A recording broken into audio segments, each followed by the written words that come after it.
রাম ও নারায়ণ নাম মাই কোজি লাইফস্টাইলের আরও একটা ডেলি ব্লগে সকলকে জানাই স্বাগত। সকলকে গুড আফটারনুন জানিয়ে আজকের ব্লগটি শুরু করলাম। সকলকে জানাই শুভ বিকেল। আজকের ব্লগটি আমি বিকেল থেকে শুরু করে গতকাল গেছে পৌষ পার্বণ উপলক্ষে পিঠে পুলি বানানো, আর আজ হচ্ছে মকর সংক্রান্তি।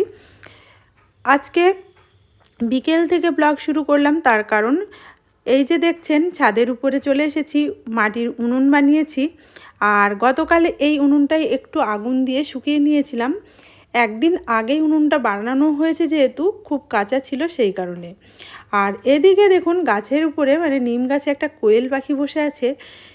অল্প অল্প রোদ্দুর আছে, হয়তো পাখিটা ওই যে পাখনায় ঠোঁট দিয়ে ঘষছে, নিজের শরীরটাকে গরম করছে। আজকে ঠান্ডার ভাবটা অনেকটাই কম, তবুও পাখিরা রোদ পোহানোর জন্য এই গাছের মগ ডালের উপরে বসে আছে। ওই নিচের দিকের ডালে ছিল কোয়েল পাখি, আর উপরের মগ ডালে আছে শালিক পাখি। সূর্য এখনও অস্ত যায়নি, এই বিকেল 3:30 পৌনে 4টে মতো বাজে। আর ছাদের উপরে চলে এসে প্রথমেই সকালে যে জামা কাপড়গুলো মেলে দিয়ে গেছিলাম সেগুলো তুলে নিচ্ছি। এই জামা কাপড়গুলো আজকের কাচা নয়, গতকাল কাচা হয়েছিল। বিকেলে মানে কাচতে কাচতে তো আমাদের ছাদের রোদ চলে গেছিলো, ঘরের ভেতরে মেলা ছিল, আমি সকালবেলায় মেলে দিয়ে গেছিলাম। এখন জামা কাপড়গুলো তুলে নিচ্ছি।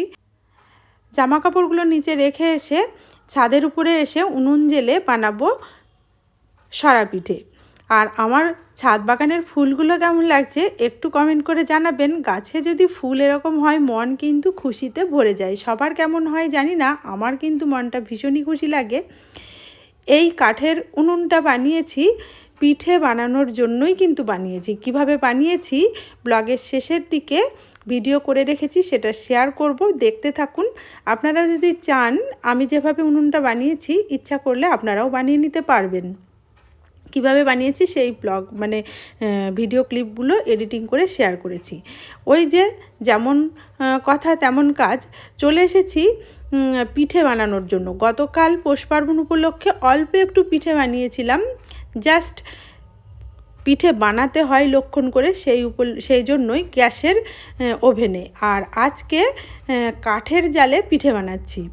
পিঠেগুলো কিন্তু খেতে ভীষণ ভালো হয়েছিল।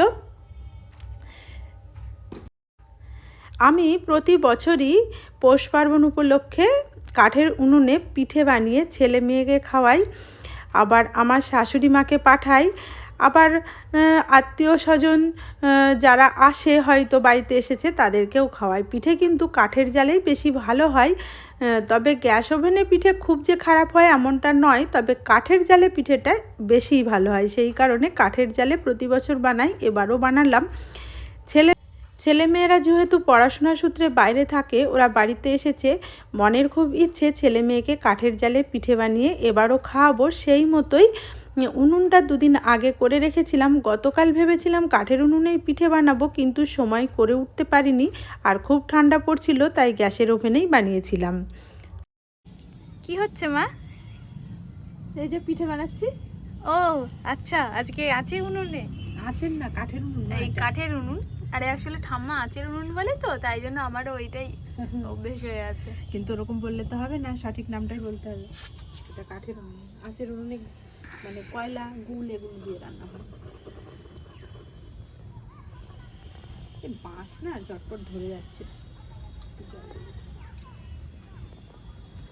দুটো পিঠে অলরেডি হয়ে গেছে তাই তো?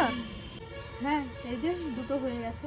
ও আর একটা দিয়েছি, দেখি এখন কতক্ষণে হয়। গতকাল তো ভালো করতে পারিনি। গতকাল পৌষ পার্বণ উপলক্ষে পিঠে বানিয়েছিলাম ঠিকই, কিন্তু বেশি বানাতে পারিনি, কারণ অনেকটা রাত্রি হয়ে গেছিলো, সেটা তো আগেই বলেছি।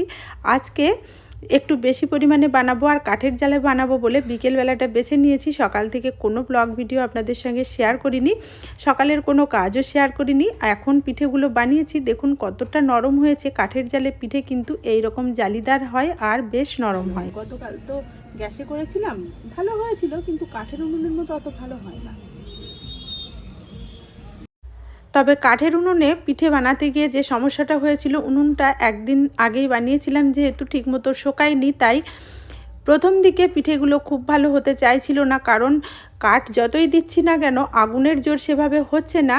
আগুনের যেটুকু উত্তাপ আসছে সেই উত্তাপটুকু কিন্তু ভিজে মাটি শোকাতেই উত্তাপটা টেনে নিচ্ছে। দেখছেন তো মাঝে মাঝে আগুন একদম কমে যাচ্ছে, আর কাঠ দিয়ে বাঁশ দিয়ে আমি জোর করে মানে বেশ জোরে আগুনটা যাতে আসে জোর জাল দিচ্ছি। আর পাটকাঠি ইউজ করেছি, পাটকাঠির ধোঁয়াটা কেমন বার হচ্ছে দেখলেন। এখন প্রায় উনুনটা শুকিয়ে এসেছে, দেখুন উনুনের ঝিকগুলো দেখে বুঝতে পারছেন উনুনের উপর অংশটা শুকিয়েছে আর নিচ দিকটা ভেজা আছে। প্রথম দিকে সমস্যা হলেও আস্তে আস্তে আগুনের তাপ পেয়ে উনুনটা যখন শুকিয়ে এসেছিল পিঠেগুলো কিন্তু খুব সুন্দরভাবে হয়েছিল। আর আমি এখন আপনাদের সঙ্গে শেয়ার করব একদিন আগে আমি এই উনুনটা কিভাবে বানিয়েছিলাম সেটা। এই যে মাটিগুলো দেখলেন তো ডালার থেকে নিড়ানি দিয়ে চেঁচে নিলাম, তারপরে এই নরম মাটিটা আরও একটু নরম করে মেখে নিলাম। এটা কিন্তু শুকনো মাটি নয়, উনুনটা বানাবো ইট দিয়ে। আর এই যে মগটা উনুনের ভেতরে কাঠ দেওয়ার জন্য যে মুখটা করা হয় সেই মুখটা করার জন্য ইউজ করছি। আর এই যে মাটিটা ইউজ করছি, মাটিটা আমি মোটামুটি 20 দিন আগে বালতির মধ্যে তুলে শুকনো মাটি তুলে জল দিয়ে ভিজিয়ে রেখেছিলাম। এই ভেজা মাটি যখন এইরকম নরম হয়ে শুকিয়ে গেছিলো, মোটামুটি দিন 20 পরে আমি সেই মাটিটা ইউজ করে উনুনটা বানাচ্ছি। এতে করে যেটা হয় উনুনের মাটিটা এরকম ভিজিয়ে পচিয়ে বানালে উনুনটা খুব সুন্দরভাবে রেডি হয় আর কি, এটাই। আর ইট দিয়ে কিভাবে বানালাম সেটা তো দেখলেন। ইট তো 3টে ব্যবহার করেছি, 3টে ইট দিয়ে এই রকম সুন্দর উনুন আপনারাও বাড়িতে বানিয়ে নিতে পারবেন। আমার এই ভিডিওটা আশা করি যারা উনুন বানাতে চান তাদের কাজে লাগবে। আর নিচে দেখুন ছাগল চড়তে এসেছে, পিছনে যে আমাদের জমিটা আছে, আমাদের না পাশের বাড়ির জমি, সেই ফাঁকা জমিতে ছাগল চড়তে এসেছে। এটাই আপনাদের সঙ্গে শেয়ার করলাম, এই আর কি। এই যে উনুনে মাটি দিয়ে উনুনটা তৈরি করা একদম কমপ্লিট হয়ে গেছে। তবে যেদিন উনুনটা বানিয়েছিলাম সেদিন কিন্তু খুব ঠান্ডা পড়ছিল বাইরে। যখন উনুনটা এই 11:30টার দিকে বানাচ্ছিলাম, সকাল 11:30টার দিকে, তখন অল্প অল্প কুয়াশা ছিল। এই বানাতে আর এই তো হয়ে গিয়েছে 5 মিনিট। তাহলে কালকে এটাতে পিঠেপুলি বানাবে তো? দেখি সকালে বানাবো। পুরো তো এসছে কালকে। হ্যাঁ, তাহলে বানিয়ে নাও, বাবা তো গুড় কিনে আনবে বললো। শুকিয়ে গেলে হবে। উনুনটা শুকানোর উপর ঠিক আছে, হয়ে যাক তাহলে। হ্যাঁ, কি এনেছো? এই যে মোয়া এনেছি মা, মোয়া, জয়নগরের মোয়া। এটা কুনাফা চকলেট, দুবাইয়ের যে ভাইরাল চকলেট ছিল। এই যে এইটা হলো দুবাইয়ের ভাইরাল কুনাফা চকলেট যেটা, সেইটা কিন্তু এটা আসলে দুবাই থেকে বা কোনো ব্র্যান্ডেড কোনো কিছু নয়। এটা আমি গেছিলাম হচ্ছে পৌষ মেলাতে, ওই বাঘাযতীনে যে পৌষ মেলা হচ্ছিল, আমার বন্ধুরা আর আমরা সবাই মিলে একসাথে গেছিলাম ফকিরের গান শুনবো বলে। কিন্তু যাক ভিড় ছিল বলে আমি শুধু 2টো গান শুনে চলে এসেছি। সেই মেলা থেকে আমি এটা কিনে এনেছি। এটা হচ্ছে হ্যান্ডমেড চকলেট, হ্যান্ডমেড চকলেটের দোকান বসেছিল। তো কুনাফা চকলেট সাধারণত কোথাও সেভাবে পাওয়া যায় না।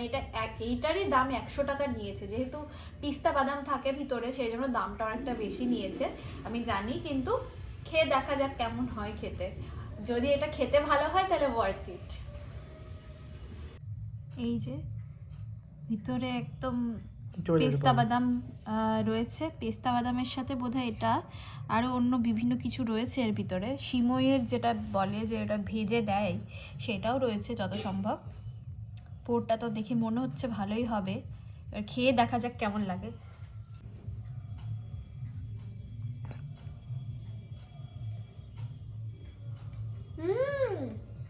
দারুণ খেতে। পিস্তা বাদাম, ঘি, সব রকমের স্বাদ আছে। এই পোরটাতে ঘিও আছে, অনেক রকম কিছু একসাথে দেওয়া রয়েছে। ভিতরে একটা ক্রাঞ্চিনেসও আছে।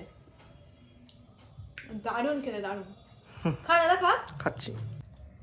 খেয়ে বল যে কেমন লাগছে, কেমন লাগছে? আমার তো দারুণ লেগেছে, এবার দাদা টেস্ট করুক। ভালো। এই ওদের যে সবুজ রঙের পিস্তার পোরটা দিয়েছে খুব সুন্দর খেতে। আমাকে দে দাদা। খাও না, তোমরা খাও, আমি পরে খাচ্ছি, খাও।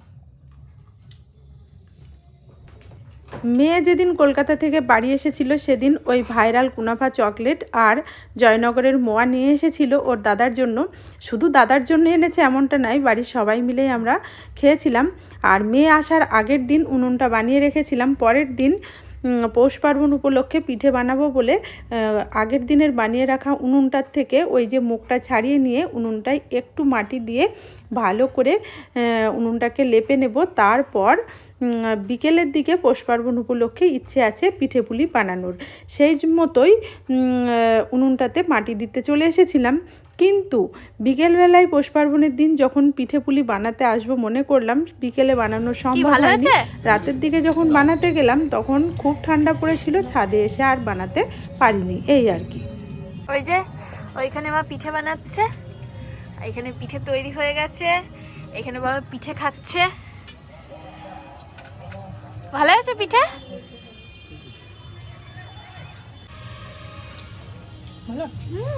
খুব সুন্দর হয়েছে।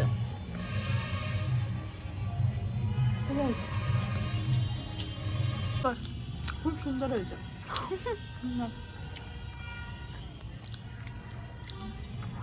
যাই হোক, মেয়েকে সঙ্গে নিয়ে পিঠেগুলো বানাচ্ছি। আমার হাজব্যান্ডও এসেছে, পিঠে খেলো। তবে ছেলে যেহেতু সারাদিন পড়াশোনা করে, বিকেলের দিকে একটু রেস্ট নেয়, ওকে আর ডাকিনি, ও একটু ঘুমাচ্ছিল।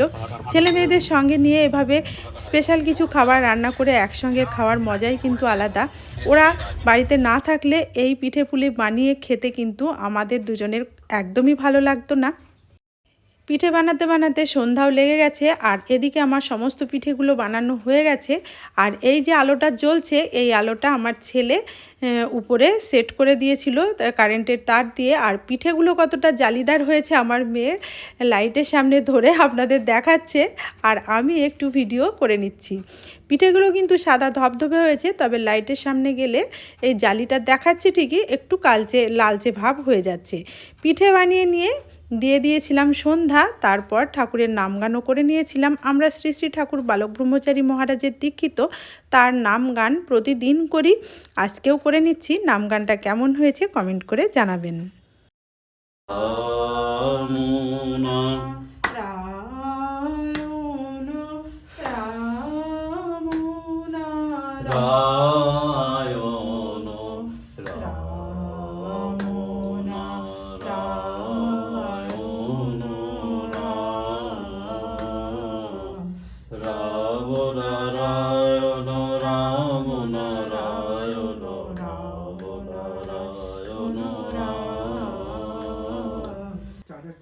সন্ধ্যা প্রদীপ জেলে নিয়ে সবার জন্য বানিয়েছিলাম দুধ চা। দুধ চা খেতে খেতে আজকের ব্লগটি আমি শেষ করছি। কেমন হলো কমেন্ট করে জানাবেন। ভালো লাগলে মাইকোজি লাইফস্টাইল চ্যানেলটি সাবস্ক্রাইব করে সাপোর্ট করার অনুরোধ জানালাম। ভিডিওটি দেখার জন্য সকলকে জানাই ধন্যবাদ। হ্যাঁ, খেয়ে রিভিউ দাও তো, চা কেমন হয়েছে। বাবা কম্বল ছড়িয়ে রেখেছো তোমরা, আর পায়ে দিয়ে বসেছিল। চা খাচ্ছ? হ্যাঁ, সন্ধ্যাবেলায়, শীতের সন্ধ্যায় হেভি হয়েছে। তোমার চাটা খুব ভালো হয়েছে, আর তার সঙ্গে বিস্কুট জমে গেছে। সুন্দর লাগছে। গরম গরম দুধ চা। আজকে সন্ধ্যাবেলার আমাদের চায়ের আয়োজনে আছে দুধ চা আর টোস্ট বিস্কুট। আজকের ব্লগটি এখানেই শেষ করলাম। আপনারা সকলে ভালো থাকবেন, সুস্থ থাকবেন। ভিডিওটি দেখার জন্য ধন্যবাদ।